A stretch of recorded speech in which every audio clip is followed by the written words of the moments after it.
Good day, everybody. So I'm just sitting outside, enjoying the breeze from the oasis. And I saw this little bird come over here. And the other day when we returned home, we saw one of the little birds, or whatever type of bird it is. It was dead. And it had run into the glass of our bedroom window. Our bedroom shower window. And I'm not sure if it thought that it could go through the window, like, because of how the panes of the windows are. You can't really kind of tell if you can't really tell if you're outside or not. Like, they so crystal clear, like, so you look like you can just go straight through them. Or I don't know if it dove to its death, because sometimes certain birds, because they are monogamous and they mate with one bird its entire lifespan, if their mate don't come during the mating season, it might die to death. I know swans do it, and I believe lovebirds do it, not sure. But all in all, the bird came today, and it waited on the rock. It was waiting on the rock, like they always wait on the rock. I remember seeing them in the freeze, and one was just out there waiting on the rock the whole time in the freeze. And waiting in the freeze, and then finally, 2 days into the freeze, the other little bird finally made it to this bird, and then they went tweet up on top of the house. So, but that's how deep their love is for one another, and they are in keeping with their tradition. Like, they don't break away from their tradition, regardless of the circumstances. So they stick to their tradition. They stick to what's culturally appropriate for that species of bird. And when I think about that, and how the animals, the birds, the cats, alligators, all of these things, they do everything within keeping of their traditions, and they don't deviate from them. They just kind of keep going year by year, the same type of traditions, same thing.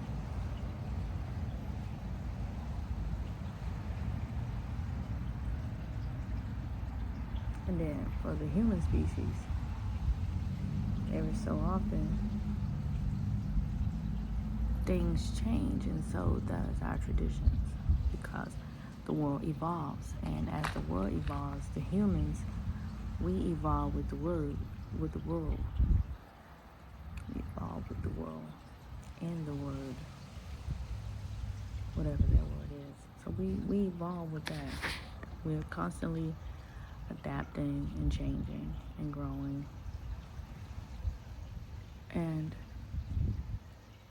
sometimes in our process of growth, we wake up feeling like not ourselves. Almost as if we are now a host in a shell of a container, or a shell. It's our bodies. And we just a different being than we were before. Almost like you woke up, and because of your evolution, you seem like a different person to yourself and to many of those around you.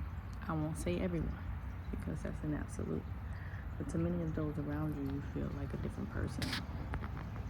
So you feel like a stranger. Shantae Moore should be like, "There's a stranger in my house," And so you become a stranger. But you don't become a stranger to everyone. You just become a stranger to those who can no longer recognize who you used to be in your newer self. And then you find yourself by yourself.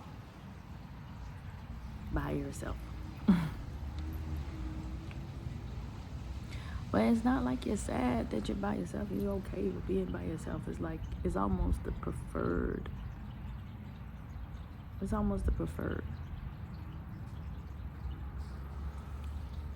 Like, I know I don't care too much for going grocery shopping. I don't like going too much out in the public eye, knowing what I know, feeling the things that I feel, seeing the things that I see. I'm even foreign to myself because myself don't like those things anymore. Like, myself do not care for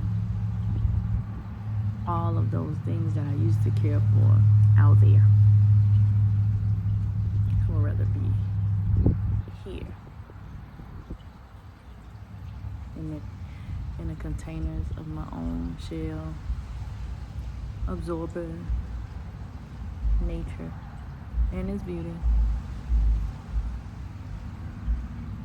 And so a lot of times it's like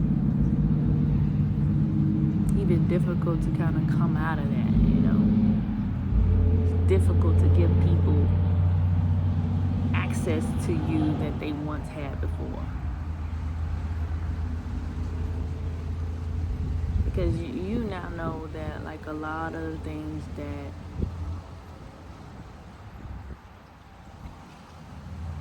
other people involve themselves in could indirectly interfere or impede upon your trajectory and where you are headed on your soul path. And your soul also knows that these things are a danger. Not only a danger, a deterrence. Something that can interfere with your life's work, your life's mission.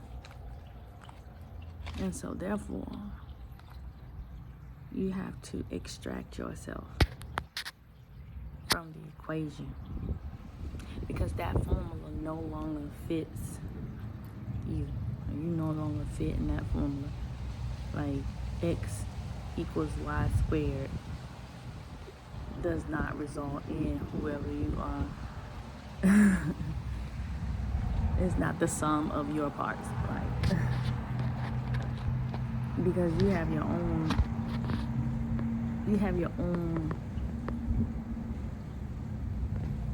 thing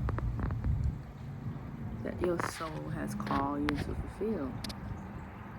And it's so crazy because you can't fight it, although you're not all the way 100% sure as to what it is. But you know that it is something that you need to do. And so that's where I kind of find myself. I find myself knowing that there are things that I need to do. And although I'm doing a lot of those things,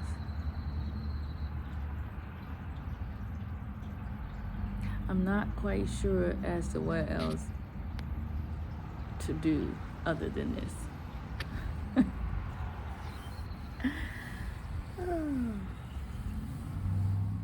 I'm in this process.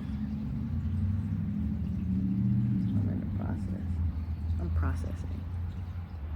And I think it's very much okay to be here. in the space of wanting to do something, but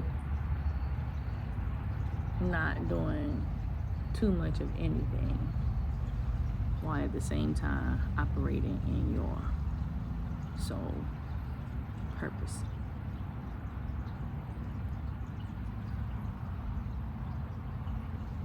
So yeah.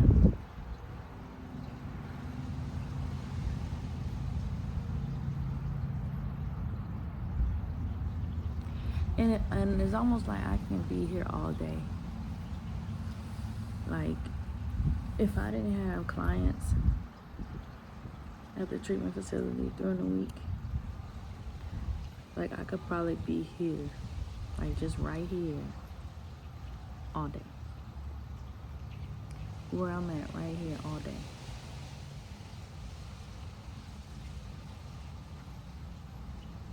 And so I'm just keeping this visual diary of this process, and then I feel like I might share, and then I might not share. I mean, I don't know. But that's where I am today. I am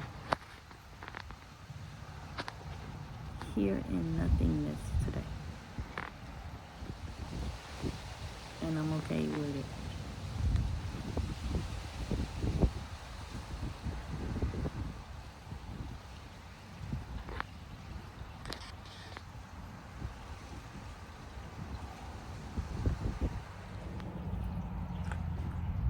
One thing that I noticed about this entire process,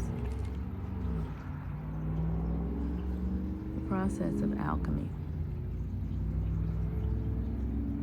is that you will and you must experience a physical death without ever leaving your body. And so you go through this death process. Your soul, your spirit that's within you goes through a dying process.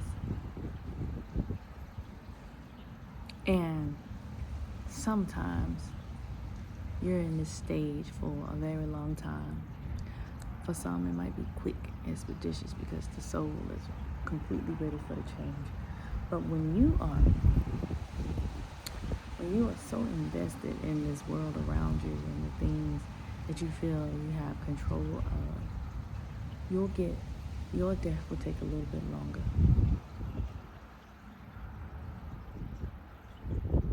And so you get into this physical death without ever leaving your body. And you die. And the first thing that goes is the will to live. And that will to live is not necessarily the will to live in this world, but this reality, yes, to continue to play the games of this reality. You lose that will to continue to exist that way, to continue to exist the way that you used to exist or coexist with reality. So you establish this relationship with self and nature, your new self and nature. And you start to be more observant of particular things.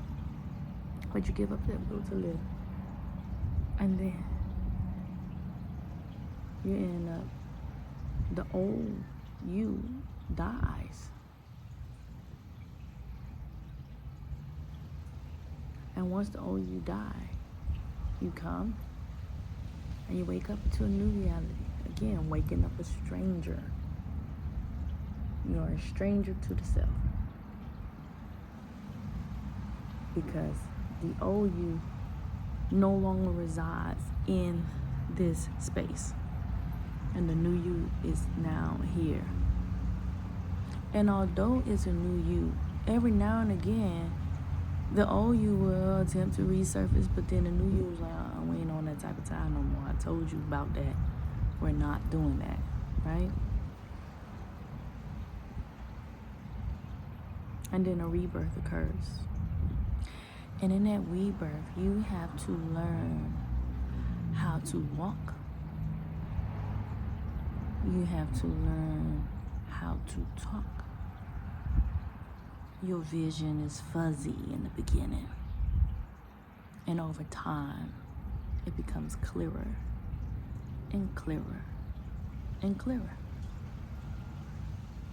But you must experience this death in the way that it's supposed to be experienced in order for you to live in this new space, in this new reality, with your newness. You know how like your folks always say, don't put on clean clothes without taking a bath. Well,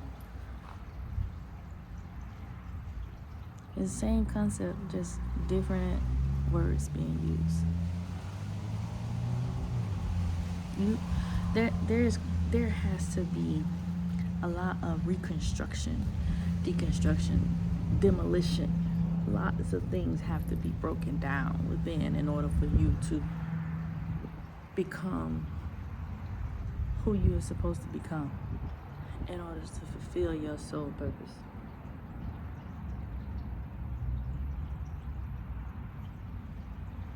And even in your newness, you're going to experience some things, but it's not going to be that bad, because in the spirit you have assistance. Rather, in the physical, you have to wait on somebody to come and help you, or do it yourself. But in the spirit, you have so much more assistance. And once you come to that form of reality, having people around you, having things feed off your energy, will be less of your concern.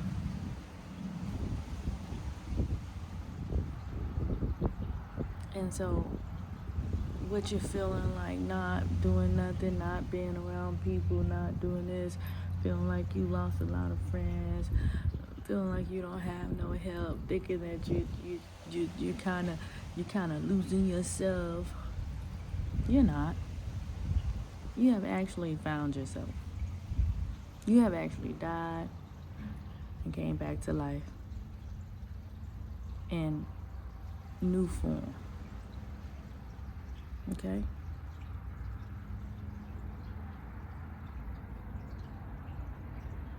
So yeah. So that's pretty much it. Death feels weird, don't it? Death feels weird. And take time to grieve